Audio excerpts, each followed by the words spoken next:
في مشهد عبثي بعد زيادة أسعار البنزين، أوبر بتستخف بعقول الكباتن،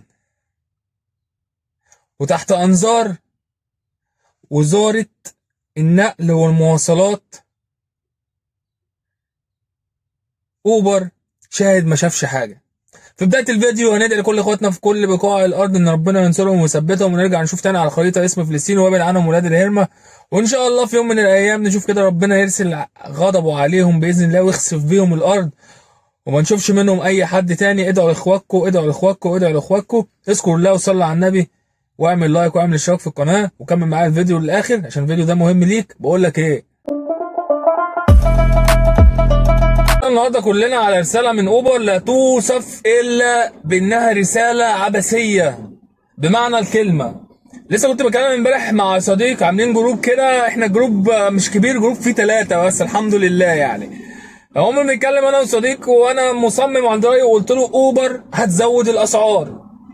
قال لي يا ريت، انا اتمنى. قلت له انا بقول لك اوبر هتزود الاسعار، وفعلا كان عندي يقين ان اوبر هتزود الاسعار، وقلت له اوبر هتزود الاسعار 10%. ده اللي طلع مني. قال لي هو اللي يرضي ربنا اللي هي 15%. قلت له بس هي تزود.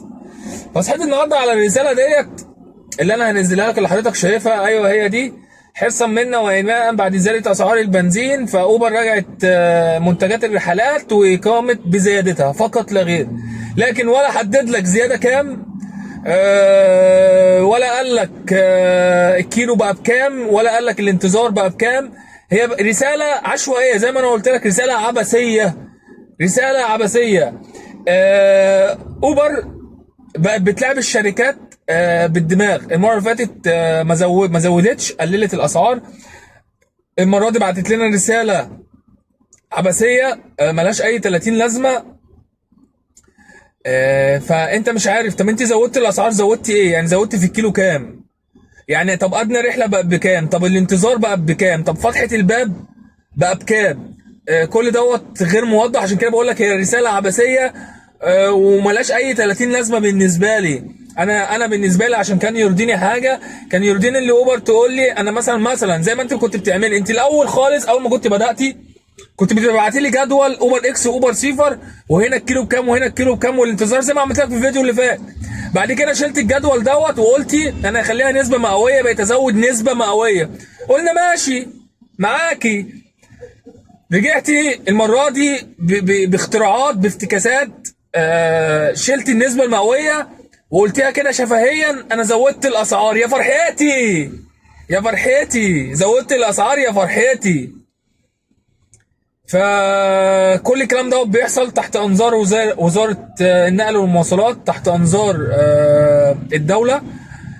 احنا مهمشين يا جماعه، يؤسفني ان اقول لك كده، احنا مهمشين. انا راجل بدفع ضرائب على كل رحله باخدها، انا بدفع ضريبه للدوله. فحقي هنا ان الدوله تحميني من الشركات ديت، حقي ان الدوله تبقى في ظهري، حقي ان وزاره النقل والمواصلات تبقى في ظهرنا. ما دام بتاخد مني ضريبه يبقى انا ملزم منك، ملزم انك تحميني من الشركات النصابه ديت كلهم، مش اوبر بس، كلهم بلا استثناء. احنا ملزمين منكم. الشركات ديت لما عرفت بسم الله ما شاء الله ان احنا بنكسب وبنشتري بيوت وبنشتري عربيات، فقالت لك بقى خلاص بقى اشتغلوا زي ما انا عايزه. شركات جايه بقت بتاخد ادنى مستويات للعربيات من 2000، وفي بياخدوا من 94. عربيات اصلا غير مؤهله للامان، عربيات ما فيهاش امان اصلا. فانتوا عايزين مننا ايه؟ في ناس مأجرة عربيات بال10 وبال12 وبال15، في ناس جايبة عربيات بالقسط، في ناس عندها التزامات. ولا انتوا شايفين عشان العدد كتير والعدد في الليمون فانتوا بتروا دلعنا؟ عشان شايفين ان الناس خدت الشغلانه ديت مصدر دخل رئيسي بتلوي دراعهم، وانت كده كده غصب عنك هتشتغل لانك عليك التزامات ولانك انت مأجر عربيه، فانت محتاج اللي انت تشتغل. هي ماشيه كده على فكره، هي ماشيه لوي دراع عشان تبقى فاهم. عشان ما اطولش عليك الفيديو، الحل ايه يا كابتن عمرو؟ الحل ايه؟ لا. لو انت بتشتغل اوبر بس زي حالاتي، لازم وانا بقولها لك، لازم تفتح برنامج مع اوبر اللي هو فيه مزايدات في التسعيره. خلاص بقى بص، بقى اجباري عليك. انا ما كنتش بحب اعمل كده، بس غصب عنك بقى هتعمل كده. ليه؟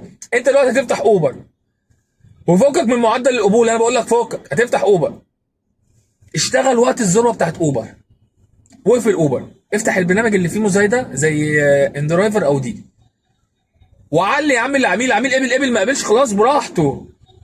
خد يا عم متوسط الرحله يا عم ب 7 جنيه مثلا الكيلو. لكن اوبر الشغل ام 30 جنيه في 5 كيلو دوت، انساه بقى، ما تشتغلش عليه، انساه. انا بقول لك انساه. واوبر اشتغلها وقت الذروه بس.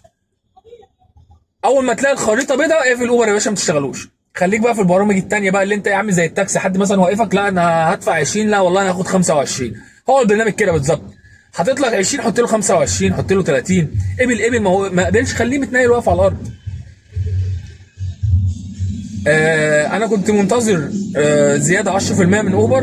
اوبر خذلتني حرفيا، خذلتني وخذلت الكباتن.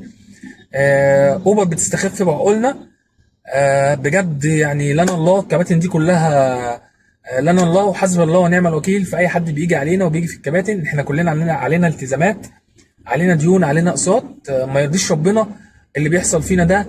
يا حكومه من فضلك، يا حكومه بص لنا شويه، من فضلك يا حكومه خليكي ظهر لينا.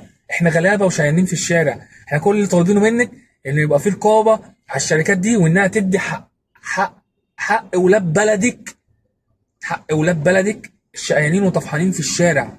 مش طالبين اكتر من كده. احنا بس كل اللي طالبينه من الحكومه اللي هي تبقى رقيبه على الشركات دي، لان الشركات دي بتستغفلنا حرفيا. الشركات دي احنا ما بناخدش حقنا منها يا حكومه. هي دي الرساله اللي انا عايز اوصلها. امبارح كان الحد، امبارح كان تالت يوم ليا في الاضراب، النهارده الاثنين اول يوم وهنزل ابتدي اشوف الاسعار، وهشتغل على الرحلات الكسبانه اللي فيها ريت فقط لا غير. مش هاخد رحله من غير ريت، حتى لو هشتغل 5 رحلات في اليوم بريت، هو ده بس اللي انا هشتغله. وانا راجل وقد كلمتي، ودايما قد كلمتي. زي ما انا كنت قد كلمتي وقفلت البرنامج 3 ايام من اول ما البنزين غلي، كنت راجل وقد كلمتي. والناس كانت لسه مستنيه لحد يوم الخميس اللي هي تعمل اضراب. يعني انت شغال الاسبوع كله بخساره، وجاي خميس وجمعه اللي هيبقى فيه شغل ومش عارف ايه، هتقول لي ما هو ده الوقت المناسب اللي انت تعمل فيه اضراب. لا، الوقت المناسب اللي انت كنت تعمل فيه اضراب، اللي انت منصه عندك فيها الوفات مؤلفه من اول يوم في زياده بنزين. حضرتك كنت رفعت فيديو وقلت للناس احنا هنوقف شغل لحد ما التسعيره ترفع في نفس الوقت، لكن ما استناش اسبوع وارجع اقول انا هعمل اضراب. عامة الناس كلها جات لهم الرسالة بتاعت اوبر، فكده على ما اعتقد محدش ليه حجة. انزل بقى وافتح البرنامج وشوف بقى الاسعار على ارض الواقع، وقارنها فيما سبق.